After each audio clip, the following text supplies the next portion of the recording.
ಶಿವಮೊಗ್ಗ ಜಿಲ್ಲೆ ಭದ್ರಾವತಿ ತಾಲೂಕು ಶಿವಮೊಗ್ಗ ಗ್ರಾಮಾಂತರ ವಿಧಾನಸಭಾ ಕ್ಷೇತ್ರದ ಹೊಳೆಹೊನ್ನೂರು ಹೋಬಳಿ ಸುಮಾರು 35 ಹಳ್ಳಿಗಳನ್ನು ಒಳಗೊಂಡಂತೆ ಕಳೆದ 2 ದಿನಗಳ ಹಿಂದೆ ಭೀಕರ ಬಿರುಗಾಳಿಗೆ ಮುಂಗಾರು ಮಳೆಗೆ ತುತ್ತಾಗಿ 8,000 ಹೆಕ್ಟೇರ್ ಅಡಿಕೆ 24,000 ಎಕರೆ ಅಡಿಕೆ ಸಂಪೂರ್ಣ ನಾಶವಾಗಿದೆ. ಸಾವಿರಾರು ವಿದ್ಯುತ್ ಕಂಬಗಳು, 4 ಹೆಚ್ಚಿನ ತಗಡಿನ ಮನೆಗಳು ಹಾಳಾಗಿದ್ದು, ಕುಡಿಯುವ ನೀರು, ವಿದ್ಯುತ್ ಇಲ್ಲದೆ ಅಡಿಕೆ ತೋಟದ ಮಾರಣ ಹೋಮ ಆಗಿದೆ. ಇದನ್ನ ವೀಕ್ಷಿಸಲು ಕರ್ನಾಟಕ ರಾಜ್ಯ ಕೃಷಿಕ ಸಮಾಜದ ರಾಜ್ಯಾಧ್ಯಕ್ಷರಾದ ನಗರದ ಮಹದೇವಪ್ಪ, ಜಿಲ್ಲಾಧ್ಯಕ್ಷರಾದ ನಾಗರಾಜಪ್ಪ, ಶಿವಮೊಗ್ಗ ತಾಲೂಕು ಅಧ್ಯಕ್ಷರಾದ ಚಂದ್ರಪ್ಪ, ಚನ್ನಗಿರಿ ತಾಲೂಕು ಅಧ್ಯಕ್ಷ ಅಶೋಕ್ ಪಾಟೀಲ್, ಶಿಕಾರಿಪುರ ಕೃಷಿಕ ಸಮಾಜದ ನಿರ್ದೇಶಕ ಪತ್ರಕರ್ತರಾದ ವೇದಮೂರ್ತಿ, ಸುತ್ತಮುತ್ತಲಿನ ಹಳ್ಳಿಗಳ ರೈತರು, ಒಂದೊಂದು ರೈತರ ಖಾತೆ ಬಿದ್ದೆ ಎಂದೆಂದೂ ಕಾಣದಂತ ಭೀಕರ ಬಿರುಗಾಳಿ ಸಾವಿರಾರು ಕೋಟಿ ಆರ್ಥಿಕ ನಷ್ಟ, ಜನರ ಬದುಕನ್ನು 20 ವರ್ಷಕ್ಕೆ ಹಿಂದಕ್ಕೆ ಕೊಂಡೊಯ್ದಿದೆ. ರೈತರ ಕಣ್ಣೀರು ಕೋಡಿ ಹರಿದಿದೆ. ರೈತ ವಿಷ ಕುಡಿಯುವ ಪರಿಸ್ಥಿತಿ ಎದುರಾಗಿದೆ. ಈ ಘಟನೆಯನ್ನ ಪರಿಗಣಿಸಿ ರಾಜ್ಯ ಸರ್ಕಾರ, ಕೇಂದ್ರ ಸರ್ಕಾರ ಜಂಟಿ ವೀಕ್ಷಣೆ ಮಾಡಿ ವರದಿಯನ್ನ ತಯಾರಿಸಿ ರಾಷ್ಟ್ರೀಯ ವಿಪತ್ತು ಎಂದು ಘೋಷಣೆ ಮಾಡಿ ರೈತರಿಗೆ ಶಕ್ತಿ ಕೊಡುವಂತಹ ಧೈರ್ಯ ಮಾಡುವ ಕೆಲಸವಾಗಬೇಕು ಎಂದು ನಗರದ ಮಾದೇವಪ್ಪನವರು ಆಗ್ರಹಿಸಿದರು. ಜಿಲ್ಲಾ ಆಡಳಿತ ಸಕಾರಾತ್ಮಕವಾಗಿ ಸ್ಪಂದಿಸ್ತಾ ಇದೆ. ಜಿಲ್ಲಾಧಿಕಾರಿಗಳು, ಜಿಲ್ಲಾ ಉಸ್ತುವಾರಿ ಸಚಿವರು ಮಧು ಬಂಗಾರಪ್ಪ ಭೇಟಿ ಮಾಡಿ ಸರ್ಕಾರಕ್ಕೆ ವರದಿ ಸಲ್ಲಿಸಿದ್ದಾರೆ. ಶಿವಮೊಗ್ಗ ಜಿಲ್ಲಾ ಸಂಸದರು ಭೇಟಿ ಮಾಡಿ ಕೇಂದ್ರದಿಂದ ವಿಶೇಷ ಅನುದಾನವನ್ನು ಕೊಡಿಸುವ ಭರವಸೆ ನೀಡಿದ್ದಾರೆ. ರೈತರ ಸಮಸ್ಯೆಗಳನ್ನು ಕಡೆಗಣಿಸದೆ ಶೀಘ್ರ ಪರಿಹಾರ ಕೊಡಿಸಬೇಕು ಎನ್ನುವುದು ಇಲ್ಲಿಯ ರೈತರ ಅಳಲು. ಕ್ರಾಂತಿಗಿರಿ ನಿರ್ದೇಶಕರು, ಕೃಷಿಕ ಸಮಾಜ, Shivakumar. Bureau report, Vedamurthy, NKS TV4 Bengaluru. ನಮಸ್ಕಾರ ಸ್ನೇಹಿತರೆ, ಇವತ್ತು ಶಿವಮೊಗ್ಗ ಜಿಲ್ಲೆ ಭದ್ರಾವತಿ ತಾಲೂಕು ಹೊಳೆಹೊನ್ನೂರು ಹೋಬಳಿ ಹನುಮಂತಾಪುರ ಗ್ರಾಮದಲ್ಲಿ ಇವತ್ತು ನಾವು ಪ್ರಕೃತಿ ವಿಕೋಪದಿಂದ ಅಡಿಕೆ ಸಂಪೂರ್ಣವಾಗಿ ನಾಶ ಆಗಿರೋದನ್ನು ವೀಕ್ಷಣೆ ಮಾಡಲಿಕ್ಕೆ ಕರ್ನಾಟಕ ರಾಜ್ಯ ಕೃಷಿಕ ಸಮಾಜದ ಅಧ್ಯಕ್ಷರಾದಂಥ ಸನ್ಮಾನ್ಯ ನಗರದ ಮಹದೇವಪ್ಪನವರು, ಜಿಲ್ಲಾಧ್ಯಕ್ಷರಾದಂಥ ನಾಗರಾಜಣ್ಣವರು ಮತ್ತು ಪಾಟೀಲ್ರವರು ಬಂದಿದ್ದಾರೆ. ಮತ್ತು ರಾಜ್ಯ ರೈತ ಸಂಘದ ಉಪಾಧ್ಯಕ್ಷರು ನಮ್ಮ ಎದುರುಗಡೆ ಇದ್ದಾರೆ. ರೈತರಿದ್ದಾರೆ. ರೈತರ ಗೋಳು ಇಲ್ಲಿ ಕೇವಲ ಕಣ್ಣೀರಲ್ಲ, ರಕ್ತ ಕಣ್ಣೀರು ಅಂತ ಹೇಳ್ಬೋದು.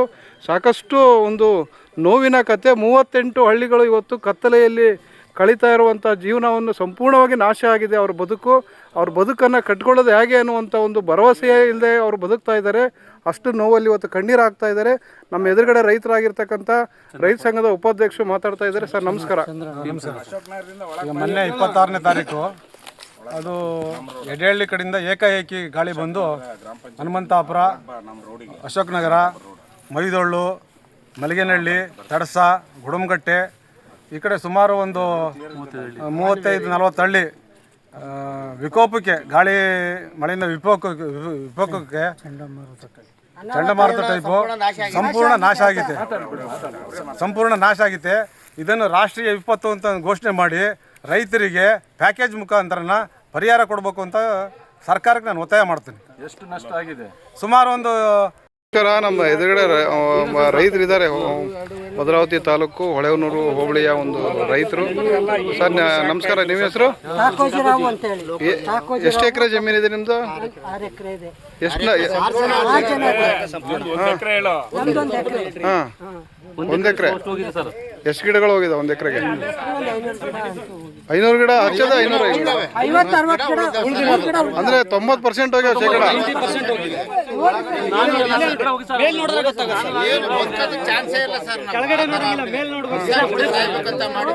ಸಾಲ ಮನ್ನಾ ಮಾಡಿ ಮುಖಂಡರುಗಳು ಉಳಿಸ್ತಾರೆ ಅಂತ ಹೇಳಿ ಜೀವ ಇಟ್ಕೊಂಡಿದೀವಿ ಸರ್. ನಮಗೆ ಬೇರೆ ದಾರಿ ಇಲ್ಲ.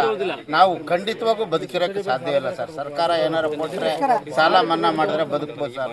ನಮ್ದು ಏನು ಇಲ್ಲ. 1 ಎಕರೆ 2 ಎಕರೆ ಓಟು ಸಂಪೂರ್ಣ ಏನು ಇಲ್ಲ ಸರ್. ಇದು ಕಡ್ದು ನಮ್ಮ ದುಡ್ಡಿಲ್ಲ ಸರ್.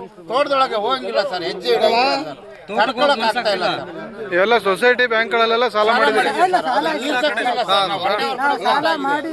ನಮಗೆ ಜೀವನಕ್ಕೂ ಕಷ್ಟ.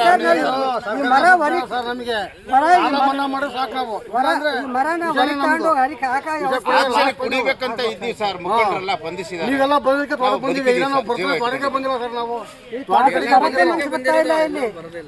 ಅಲ್ಲಿ ನೋಡಿದ್ರೆ ಅಮ್ಮಂತಕ್ಕೆ ಕೇಳ್ಕೊಂತ ಇದ್ದೀನಿ ಸರ್. ನಾನು ನಮ್ಮ ಕಡೆ ತಿರುಗಿ ನೋಡ್ಬೇಕು, ನೆಗ್ಲೆಕ್ಟ್ ಮಾಡಬಾರ್ದು. ಅಲ್ಲಿ ಪರಿಗಣಿಸಿ ಇದಕ್ಕೆ ಪ್ಯಾಕೇಜ್, ವಿಶೇಷವಾಗಿ ಪ್ಯಾಕೇಜ್ ಒದಗಿಸೋದು. ಈಗಿರೋದು ಪ್ಯಾಕೇಜ್ ಅಂತೂ ಸಾಕಾಗಲ್ಲ. ಇದಕ್ಕೆ ವಿಶೇಷ ಪ್ಯಾಕೇಜ್ ಒದಗಿಸೋಕ್ಕೆ ಎರಡೂ ಸರ್ಕಾರಕ್ಕೂ ಅವಕಾಶ ಇದೆ.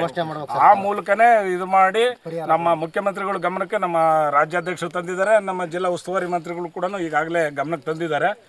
ಜಿಲ್ಲಾಡಳಿತನೂ ನಮ್ಮ ಪರವಾಗಿದೆ ಅಂತ ಅಂದ್ಕೊಂಡಿದ್ವಿ. ಆದರೂ ಕೂಡ ನಮ್ಮ ಒತ್ತಾಯನೂ ಬೇಕು ಇದಕ್ಕೆ. ನಾವು ಬರೀ ಹೇಳಿ ಬಂದು ಹೋದ್ರು ಇವತ್ತಿಗೆ ಅಂದರೆ ಆಗಲ್ಲ. ನಮ್ಮ ಪ್ರಯತ್ನ ನಾವು ಮಾಡಿ ರೈತರಿಗೆ ಒಂದು ಭರವಸೆ ಕೊಡೋಕ್ಕೆ ಇಷ್ಟಪಡ್ತಾ ಇದ್ವಿ. ಧನ್ಯವಾದಗಳು ಸರ್. ಈಗ ನಮ್ಮ ದಾವಣಗೆರೆ ಜಿಲ್ಲಾ ಕೃಷಿ ಸಮಾಜ ರಾಜ್ಯ ನಿರ್ದೇಶಕರು ಮತ್ತು ಚನ್ನಗಿರಿ ತಾಲೂಕು ಪಕ್ಕದ ತಾಲೂಕು ಅವ್ರದ್ದು ಕೂಡ ಅಡಿಕೆ ಹಾಳಾಗಿದೆ. ಪಾಟೀಲ್ರು ಇದ್ದಾರೆ ಇಲ್ಲಿ, ಅಶೋಕ್ ಪಾಟೀಲ್ ಅಂತೇಳಿ, ಅವರು ಕೂಡ ನಮ್ಮ ಜೊತೆಗೆ ಮಾತಾಡ್ತಾ ಇದ್ದಾರೆ. ನಮಸ್ಕಾರ. ಎಲ್ಲರಿಗೂ ನಮಸ್ಕಾರ. ಇಲ್ಲಿ ಬಂದು ನೋಡಿದಾಗಲೇ ಗೊತ್ತಾಯಿತು ಈ ದುರಂತದ ಅನುಭವ ನಮಗೆ. ನಾವು ಬರೀ ಫೋನಲ್ಲಿ ಕೇಳಿದಾಗ ಅಷ್ಟು ಗೊತ್ತಿರಲಿಲ್ಲ. ನಿಜಕ್ಕೂ ಕಣ್ಣಲ್ಲಿ ನೀರು ಬರ್ತದೆ ರೈತರಲ್ಲಿ. ಯಾಕೆ ಅಂದರೆ ಯಾರೂ ಇಲ್ಲಿ ಶ್ರೀಮಂತರು ಯಾರೂ ಇಲ್ಲ. ಎಲ್ಲ 2 ಎಕರೆ 1 ಎಕರೆ ಇಟ್ಕೊಂಡು ಜೀವನ ಮಾಡ್ತಕ್ಕಂಥವ್ರು. ಅವರ ಬದುಕೆ ನಾಶ ಆಗಿದೆ. ಜೊತೆಗೆ ಇಲ್ಲಿ ಅಡಿಕೆ ಬೆಳೆದು ಅತ್ಯಂತ ಹೆಚ್ಚು GSTನ ಸರ್ಕಾರಕ್ಕೆ ಪಾವತಿ ಮಾಡ್ತಾಯಿದ್ರು. ಇಲ್ಲಿ ಭದ್ರಾವತಿ ತಾಲೂಕಿನ ಹೊಳೆಹೊನ್ನೂರು ಹೋಬಳಿಯ ಆರ್ಥಿಕ ವ್ಯವಸ್ಥೆನ ಬುಡಮೇಲಾಗಿದೆ. ಸರ್ಕಾರ ಇದನ್ನು ಮನಗಂಡು ಏನು ಕೊಡುಗೆ ಕೊಡ್ತಾರೆ ರೈತರು, ಏನು ಇದರಿಂದ ಮತ್ತೆ ಉತ್ಪನ್ನಗಳನ್ನು ತಯಾರು ಮಾಡಿ ಮತ್ತೆ ನಾವು ಸರ್ಕಾರಕ್ಕೆ ಕೊಡೋದ್ರಿಂದ ತೆರಿಗೆ ರೂಪದಲ್ಲಿ ಆ ದುಡ್ಡು ಹೋಗ್ತದೆ. ಸರ್ಕಾರ ದೊಡ್ಡ ಮನಸ್ಸು ಮಾಡಿ ದೊಡ್ಡ ಪ್ರಮಾಣದಲ್ಲಿ ಪರಿಹಾರ ಕೊಟ್ಟು ಈ ಬದುಕನ್ನು ಕಟ್ಕೊಳ್ಳ. ಕಾಂಗ್ರೆಸ್ ಅಧ್ಯಕ್ಷರು ನಮಸ್ಕಾರ. ನಮ್ಮ ಎದುರುಗಡೆ ಇವತ್ತು ಆಗರದಹಳ್ಳಿಯ ಮುಖಂಡರಾಗಿರ್ತಕ್ಕಂಥ ಶಿವಮೊಗ್ಗ ಗ್ರಾಮಾಂತರ ಬ್ಲಾಕ್ ಕಾಂಗ್ರೆಸ್ ಅಧ್ಯಕ್ಷರು, DCC ಬ್ಯಾಂಕಿನ ನಿರ್ದೇಶಕರು, ಅವರು ಆಗರದಹಳ್ಳಿಯಲ್ಲಿ ಅವರು ಕೂಡ ರೈತಾಪಿ ಕುಟುಂಬದಲ್ಲಿ ಬಂದು ಅವ್ರದ್ದು ತೋಟ ಕೂಡ ತುಂಬ ಹಾಳಾಗಿದೆ. ಅವರು ವೀಕ್ಷಣೆಗೆ ಬಂದಾಗ ಅವರು ನಮ್ಮ ಮುಂದೆ ವರದಿಯನ್ನು ಕೊಟ್ಟಿದ್ದಾರೆ. ಸರ್ ನಮಸ್ಕಾರ. ಈಗ ಏನು ಹೇಳಲಿಕ್ಕೆ ಇಷ್ಟಪಡ್ತೀರಿ ಸರ್ ಈ ಒಂದು ಸನ್ನಿವೇಶಕ್ಕೆ? ಸರ್, ಇದು ನಮ್ಮ ರೈತಾಪಿ ಜನಕ್ಕೆ ಭಾಳ ತೊಂದರೆ ಆಯಿತು. ಯಾಕೆಂದರೆ ಇವತ್ತು ಬಡವರು ಬಗ್ಗರು ಎಲ್ಲ ಜೀವನ ಅಡಿಕೆ ತೋಟ ನೆಚ್ಕೊಂಡೇ ಜೀವನ ಮಾಡ್ತಾಯಿದ್ದಾರೆ. ಇವತ್ತು ನಾನು ಕಂಡಿರಿಯದಂಥ ಪರಿಸ್ಥಿತಿ. ಯಾಕೆಂದರೆ ನನಗೆ 48 ವರ್ಷ, ಸುಮಾರು 40 ವರ್ಷ 8 ವರ್ಷ ಅಂತೂ ನನಗೆ ಗೊತ್ತಿಲ್ಲ. 40 ವರ್ಷದಿಂದ ಇದುವರೆಗೂ ನಾನು ಈ ಥರ ಭೀಕರವಾಗಿ ಮರಗಳು, ಒಂದು ಎಕರೆಗೆ 548 ಮರಗಳು ಇರುತ್ತೆ. ಆ 508 ಮರಗಳಲ್ಲಿ ಒಂದು 400-450 ಮರಗಳೇ ಬಿದ್ದುಬಿಟ್ಟಿದ್ದಾವೆ. ಹಂಗಾಗಿ ಎಲ್ಲ ಬಡವರು ಬಗ್ಗರು ಪಾಪ ಅದನ್ನು ಅವಲಂಬಿತವಾಗಿ ಮನೆ ಮಠ ಎಲ್ಲ ಸಾಲ ಸೂಲ ಎಲ್ಲ ಮಾಡ್ಕೊಂಡಿದ್ದಾರೆ. ಅದು ಇದೊಂದೇ ಊರಲ್ಲ, ಇದು ಹನುಮಂತಾಪುರ ಕ್ಯಾಂಪ್, ಮುಸ್ಲಿಮ್ಸ್ ಕ್ಯಾಂಪು, ಆಮೇಲೆ ಎಡೆಹಳ್ಳಿ, ಅಶೋಕ್ ನಗರ, ಲಕ್ಷ್ಮೀಪುರ ಕ್ಯಾಂಪು, ಬೀರಪ್ಪನ ಕ್ಯಾಂಪು, ಆಗರದಹಳ್ಳಿ, ತಡ್ಸ, ಮಲ್ಗೇನಹಳ್ಳಿ, ಮೈದೋಳು, ಮಲ್ಲಾಪುರ, ಕಲಾಜ್ನಾಳು, ಅದೇ ರೀತಿ ಮೈದೋಳಲು, ಹನುಮಂತಾಪುರ, ಆಮೇಲೆ ಸನ್ನೆಸ್ಕೋಡಮಗೆ, ಸಿದ್ಲಿಪುರ, ನಾಗಸಮುದ್ರ, ಮಂಗೋಟೆ, ಅರೆತೊಳಲು, ಎಡೆಹಳ್ಳಿ, ಅಶೋಕ್ ನಗರ, ಹಿಂಗೆ ನಮ್ಮ ಭಾಗದ 35 ಹಳ್ಳಿಗಳು ಅದೇ ರೀತಿ ಪಾಪ ಕೂಲಿ ಮಾಡ್ಕೊಂಡು ಜೀವನ ಮಾಡೋ ಅಂಥ ರೈತರು ಮನೆಗಳು, ಬಡವ್ರ ಬಗ್ಗರು ಮನೆಗಳು, ಶೀಟ್ಗಳು ಎಲ್ಲ ಹಾರ್ಕೊಂಡು ಇವತ್ತೆಲ್ಲ ಇಲ್ಲಿ ನಮ್ಮ ಭಾಗದಲ್ಲಿ ಈಗ 2 ಗಂಜಿ ಕೇಂದ್ರಗಳನ್ನು ತೆರೆದಿದೆ. ಮಲ್ಗೇನಹಳ್ಳಿ ಒಂದು ಮತ್ತು ಮಲ್ಲಾಪುರ ಒಂದು ತೆರೆದು ವ್ಯವಸ್ಥೆ ಮಾಡಿದ್ದಾರೆ.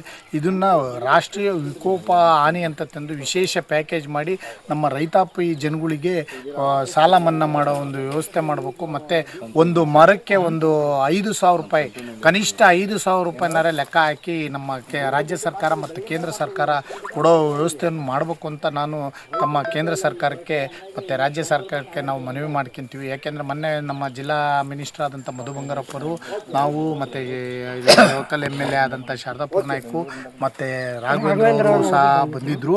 ಇದರಲ್ಲಿ ಪಕ್ಷ ಪಾರ್ಟಿ ಏನೂ ಇಲ್ಲ. ಇಲ್ಲಿ ರೈತರುಗಳಿಗೆ ಹಾನಿ ಆಗಿರೋದ್ರಿಂದ ಎಲ್ಲ ಸರ್ವ ಪಕ್ಷಗಳ ನಿಯೋಗ ಸಹ ನಮ್ಮ ರಾಜ್ಯ ಕೃಷಿಕ ಸಮಾಜದ ಅಧ್ಯಕ್ಷರಾದಂಥ ಮಾದೇವಪ್ಪ ಸರು ಬಂದಿದ್ದಾರೆ. ಅವರು ಸಹ ನಮ್ಮ ಸಿದ್ದರಾಮಯ್ಯ ಸರಿಗೆ ಹೇಳಿ ಇಲ್ಲಿ ರೈತರಿಗೆ ಅನುಕೂಲ ಆಗ್ಬೇಕು. ಯಾಕೆಂದರೆ ಇಲ್ಲ ಅಂದರೆ ಇದನ್ನು ನೆಚ್ಕೊಂಡು ಇನ್ನೂ 10 ವರ್ಷ ಬೇಕು. ಒಂದು ಅಡಿಕೆ ಮರ ಫಸಲು ನಾವು ತಗೊಬೇಕು ಅಂದರೆ 10 ವರ್ಷ ಬೇಕಾಗುತ್ತೆ. ಅದೇ ರೀತಿಯಾಗಿ ಈಗ ನಾವು 10 ವರ್ಷ ಹಿಂದೆ ಹೋದ್ವಿ. ನಮ್ಮ ಭಾಗದ 35 ಹಳ್ಳಿಗಳಲ್ಲಿ ಆರ್ಥಿಕ ವ್ಯವಸ್ಥೆಯಲ್ಲಿ 10 ವರ್ಷ ಹಿಂದೆ ಹೋದ್ವಿ. ಅದನ್ನು ಮತ್ತೆ ಸಾಲನ್ನು ತೀರ್ಸೋಕ್ಕಾಗಲ್ಲ, ಕಷ್ಟ ಆಗುತ್ತೆ. ಹಂಗಾಗಿ ನಾವೆಲ್ಲ ರೈತರುಗಳು ವಿಷ ಕುಡಿಯೋ ಪರಿಸ್ಥಿತಿ ಬಂದಿದೆ. ಹಂಗಾಗಿ ತಾವು ದಯವಿಟ್ಟು CM ಮತ್ತು ಪ್ರೈಮ್ ಮಿನಿಸ್ಟ್ರು ಮತ್ತು ಇಲ್ಲೇ ಸಂಬಂಧಪಟ್ಟ ನಮ್ಮ ಜಿಲ್ಲಾ ಮಿನಿಸ್ಟರ್ ಆದಂಥ ಮಧು ಬಂಗಾರಪ್ಪರು ಮತ್ತು ಮಿನಿಸ್ಟರ್ ಆದ ಇವರು ರಾಘವೇಂದ್ರ ಅವರು ಸಹ ಸೇರಿ ಎಲ್ಲ ಕಂದಾಯ ಮಂತ್ರಿ ಆದಂಥ ಕೃಷ್ಣ ಬೈರೇಗೌಡರು ನಾಳೆ 1ನೇ ತಾರೀಕು ಬರ್ತೀನಿ ಅಂತ ಹೇಳಿದ್ದಾರೆ. ತಾವುಗಳನ್ನ ನಾವು ಎಲ್ಲ ಹಳ್ಳಿಗಳಿಗೆ ಕರ್ಕೊಂಬರ್ಬೇಕು ಅಂತ ಹೇಳ್ತಾ ಇದನ್ನು ನೋಡಿ ವಿಶೇಷ ಪ್ಯಾಕೇಜ್ ಅಂತ ಒಂದು ಪರಿಗಣಿಸಿ ನಮಗೆ ವಿಶೇಷ ವಿಕೋಪ ಅಂತಂದು ಒಂದು ಪ್ಯಾಕೇಜ್ ಇದನ್ನು ಮಾಡಿ ನಮಗೆ ಅನುಕೂಲ ಮಾಡಿಕೊಡ್ಬೇಕಾಗಿ ತಮ್ಮಲ್ಲಿ ಕೇಳ್ಕೊಳ್ತೀವಿ. ಧನ್ಯವಾದಗಳು ಸರ್. ನಮಸ್ಕಾರ.